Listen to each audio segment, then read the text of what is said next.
ГСП онлайн. Городские новости сейчас. Понедельник, 14:00. Брифинг в мэрии. Градоначальник комментирует ситуацию по поселку Водный.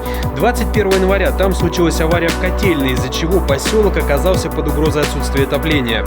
Причиной стали неполадки с энергосетями, а затем и гидроудар в самой котельной, повредивший оборудование. Была дана команда остановить котельную, экстренно ремонтировать и следить за ситуацией в квартирах.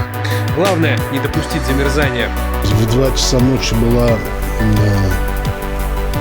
были подключена, восстановлена вторая линия, запустили циркуляционные насосы, и тогда уже было понятно, что мы уже поселок не заморозим, то есть если есть циркуляция, естественно, заморозки не будет, и потом уже энергетики приступили к восстановлению линий для того, чтобы подключить котлы, чтобы запустить сами котлы.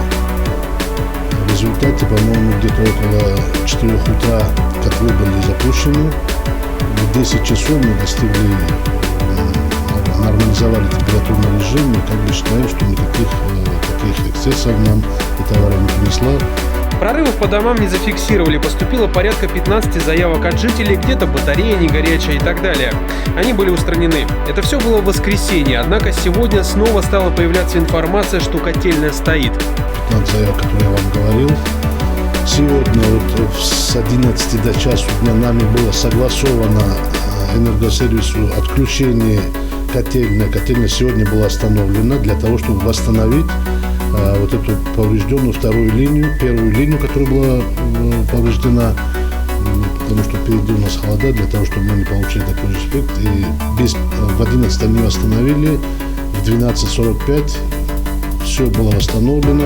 Напомним, в поселке Водный уже в этом году планируют установить новую модульную котельную близ старой.